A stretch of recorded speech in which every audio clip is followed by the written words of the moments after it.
हरे कृष्णा। पौष मास के शुक्ल पक्ष में आती है एक अत्यंत पुण्य फल प्रदायिनी पुत्रदा एकादशी, और इसी एकादशी की आप सबको बहुत सारी शुभकामनाएं। इस बार ये वर्ष 2025 की अंतिम एकादशी तिथि है और पौष मास हमारी आध्यात्मिक यात्रा को सशक्त बनाने के लिए अत्यंत महत्वपूर्ण मास बताया गया है। इसलिए भी ये एकादशी तिथि हम सब के लिए विशेष बन जाती है।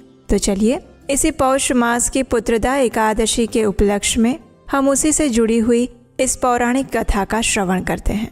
आइए पुत्रदा एकादशी व्रत कथा आरंभ करते हैं। पुत्रदा एकादशी का महात्म्य भगवान श्री कृष्ण और महाराज युधिष्ठिर के सुंदर संवाद में मिलता है। एक समय भगवान श्री कृष्ण से युधिष्ठिर महाराज ने कहा, हे केशव, पौष मास के शुक्ल पक्ष में कौन सी एकादशी आती है, उसका नाम क्या है और उसका महात्म्य क्या है? अगर उससे जुड़ा हुआ कोई इतिहास है तो वो भी बताएं। ये सुनकर भगवान श्री कृष्ण कहते हैं, हे राजन, पौष मास के शुक्ल पक्ष के दौरान आने वाली एकादशी को पुत्रदा एकादशी कहते हैं। इस एकादशी व्रत का पालन करने से मनुष्य के समस्त पाप नष्ट हो जाते हैं। इस एकादशी व्रत का पालन करने से मनुष्य विद्वान और विख्यात बन जाते हैं। अब इस एकादशी की शुभ महिमा सुनिए। एक समय राजा सुकेतुमान एक भद्रावती नामक राज्य पर शासन करते थे। उनकी रानी का नाम था शैव्या। संतान सुख के अभाव में राजा और रानी दोनों ही अत्यंत दुखी रहने लगे थे। अधिकतर समय वे अपने शोकमग्न अवस्था में व्यतीत करते थे और अपने इस शोक को दूर करने के लिए वे दोनों धार्मिक कार्यों में रत रहते थे। उनके पितृगण भी अत्यंत चिंतित थे, क्योंकि राजा सुकेतुमान के बाद कोई भी उन्हें पिंडदान नहीं करने वाला था। अपने पितृगणों के दुख को समझते हुए राजा और भी अधिक व्यथित होने लगे थे। उन्हें अपने मित्रों, शुभ चिंतकों, मंत्रियों के साथ में कुछ भी आनंद का अनुभव नहीं होता था। वे अत्यंत हताश और निराश हो चुके थे। उन्हें ऐसा लगने लगा था कि संतान के अभाव में अब उनका मनुष्य जीवन भी व्यर्थ हो चुका है। उन्हें ऐसा लग रहा था कि पुत्र के अभाव में अब वे देवताओं, पितरों और मनुष्यों के प्रति ऋण से मुक्त नहीं हो पाएंगे। पर्याप्त पुण्य कर्मों और भगवान विष्णु की भक्ति के बिना मनुष्य को पुत्र, संपत्ति और ज्ञान प्राप्त नहीं होता। इस निष्कर्ष के साथ उदास राजा एक समय घोड़े पर सवार होकर किसी को बिना बताए गुह्य रूप से वन की ओर चले गए। राजा सुकेतुमन ने वन में प्रवेश किया। वहाँ अनेक प्रकार के पशु पक्षी निवास करते थे। वन में विचरण करते हुए वे अत्यंत क्लांत हो गए थे। अत्यधिक प्यास भी लग गई थी। वे शोक करने लगे कि यद्यपि उन्होंने यज्ञों और उपासना द्वारा अनेक देवताओं को प्रसन्न करने का प्रयास किया, अपनी प्रजा का पालन अपनी ही संतान की भांति किया, ब्राह्मणों को भोजन और दान देकर संतुष्ट भी किया, लेकिन फिर भी आज वे निसंतान हैं और इस प्रकार का कष्ट भुगत रहे हैं। इस प्रकार के विचारों में निमग्न राजा कमल पुष्पों से भरी हुई एक सुंदर झील के पास जाते हैं। उस झील के पानी में अनेक प्रकार के पक्षी क्रीड़ा कर रहे थे। कुछ साधुओं को उस झील के किनारे वैदिक मंत्रोच्चारण करते हुए राजा ने देखा और ये देखकर वे तुरंत अपने घोड़े से नीचे उतर आए। उन सभी साधुओं को एक एक करके उन्होंने प्रणाम किया। राजा के इस प्रकार से शिष्टाचार देखकर सभी साधु अत्यंत प्रसन्न हो गए। उन्होंने राजा से कहा, हे राजन, हम आपसे प्रसन्न हैं, कृपया हमसे कुछ वरदान मांगिए। तब राजा ने पूछा, आप सभी कौन हैं? आप इस झील पर क्यों आए हैं? तब उन साधुओं ने कहा, राजन, हम विश्वदेव हैं, हम यहाँ स्नान करने आए हैं। आज अत्यंत शुभ ऐसी पुत्रदा एकादशी का दिन है। अगर कोई पुत्र की कामना से इस एकादशी व्रत का पालन करता है तो निश्चित रूप से उसे संतान प्राप्ति का वरदान मिल जाता है। ऋषियों की बात सुनकर राजा अत्यंत हर्षित हो गए। उन्होंने साधुओं से कहा, हे साधुगण, मैंने पुत्र प्राप्ति के अनेक प्रयास किए, लेकिन आज तक मैं सफल नहीं हुआ हूँ। अगर आप सभी मुझ पर प्रसन्न हैं तो मुझे एक सुंदर संतान प्राप्ति का आशीर्वाद दीजिए। तब साधुओं ने कहा, हे राजन, आज पुत्रदा एकादशी ही है। अत्यंत ध्यान पूर्वक, श्रद्धा पूर्वक इस पुत्रदा एकादशी व्रत का पालन करो तो भगवान की कृपा और हमारे आशीर्वाद से अवश्य ही तुम्हें एक सुंदर, तेजस्वी, दीर्घायु और सशक्त पुत्र की प्राप्ति होगी। साधुओं के आदेश अनुसार राजा ने मंगलकारी पुत्रदा एकादशी व्रत का पालन किया।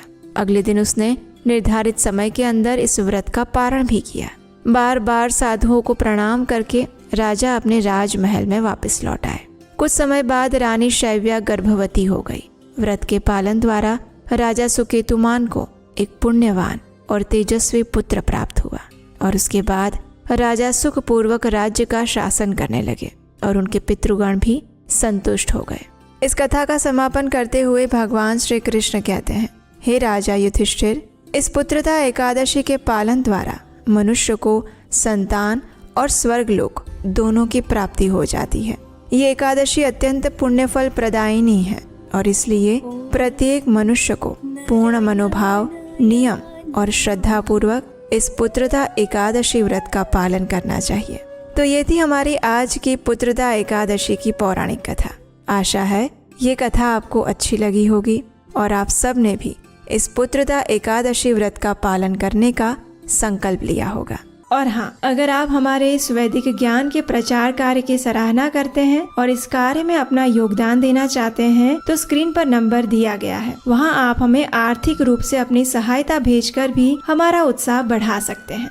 एकादशी हमें सिर्फ व्रत करना नहीं सिखाती, ये हमें अंदर से शुद्ध होने का मौका भी देती है। और इसकी शुद्धि से एक सवाल ये भी आता है कि क्या हम सिर्फ सुन रहे हैं या फिर सच में जीना भी सीख रहे हैं। मैं आपसे एक छोटी सी बात शेयर करूं। आत्मसात भगवत गीता जर्नी के 3 सेशंस ऑलरेडी कंप्लीट हो चुके हैं और ऑनेस्टली पार्टिसिपेंट्स जो हैं वो सिर्फ क्लासेस अटेंड नहीं कर रहे हैं, वो अपनी लाइफ को कॉन्शियसली रीडिज़ाइन कर रहे हैं। हर वीक उन्हें मिलते हैं simple but powerful life task जो सिर्फ बॉडी या सोल को नहीं, रिलेशनशिप्स, क्लैरिटी, इमोशंस और डिसीजन मेकिंग तक को हील कर रहे हैं। और इसलिए आत्मसात सिर्फ एक भगवत गीता कोर्स नहीं है, it's a life transforming journey specially for women. अगर आपको लगता है कि लाइफ में क्लैरिटी चाहिए, इमोशंस को समझना है, स्पिरिचुअलिटी को प्रैक्टिकल लाइफ में अप्लाई करना है, तो अभी भी थोड़ा सा टाइम बाकी है।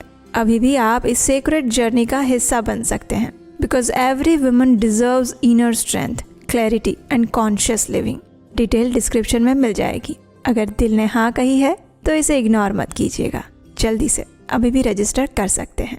ये एकादशी विशेषकर निसंतान दंपतियों के लिए एक सुवर्ण अवसर के समान है। पुत्रदा एकादशी के दिन भगवान के पवित्र नामों का उच्चारण करते हुए फलों के द्वारा भगवान श्री हरि का पूजन करना चाहिए। नारियल के फल, सुपारी, बिजौरा नींबू, जमीरा नींबू, अनार, सुंदर आंवला, लौंग, बेर और विशेषतः आम के फलों से देव देवेश्वर श्री हरि की पूजा करनी चाहिए और इसी प्रकार धूप दीप से भी भगवान की अर्चना करनी चाहिए। पुत्रदा एकादशी को विशेष रूप से दीपदान करने का विधान बताया गया है। अगर संभव है तो रात्रि में वैष्णवों के साथ मिलकर जागरण करना चाहिए और इस जागरण के दौरान भगवान के पवित्र नाम यानी कि हरे कृष्ण कृष्ण कृष्ण हरे हरे, हरे राम राम राम हरे हरे, इस महामंत्र का अधिक से अधिक उच्चारण करना चाहिए। कीर्तन भी कर सकते हैं और भगवान की दिव्य कथाओं का श्रवण या पठन करना चाहिए। एकादशी के दिन रात्रि में जागरण करने वाले को जिस फल की प्राप्ति होती है वो हजारों वर्षों तक तपस्या करने से भी नहीं मिलती और ये सभी पापों को हरने वाली उत्तम तिथि है। चराचर जगत सहित समस्त त्रिलोकी में इससे बढ़कर दूसरी और कोई तिथि नहीं है। समस्त कामनाओं और सिद्धियों के दाता भगवान नारायण स्वयं इस तिथि के अधिदेवता हैं और इसीलिए इस पुत्रदा एकादशी का पालन भी पूर्ण मनोभाव, श्रद्धा और नियम पूर्वक करना चाहिए। इस एकादशी पर विशेष रूप से उपवास का पालन किया जाता है। उपवास यानी 2 अर्थ होते हैं।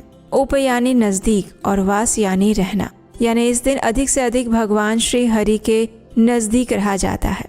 उनके पवित्र नामों के जप द्वारा, उनकी कथाओं के श्रवण द्वारा, उनके पवित्र नाम के कीर्तन द्वारा। और दूसरा उपवास का अर्थ है किसी भी प्रकार के अन्न का त्याग करना।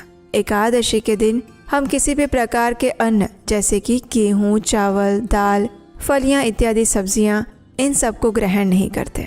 कई भक्त इस एकादशी तिथि पर निर्जल उपवास रखते हैं और कई भक्त सजल या सफल उपवास भी कर सकते हैं। प्रत्येक मनुष्य अपनी क्षमता के अनुसार दूध, फल, एकादशी प्रसाद इत्यादि के साथ भी ये व्रत रख सकते हैं।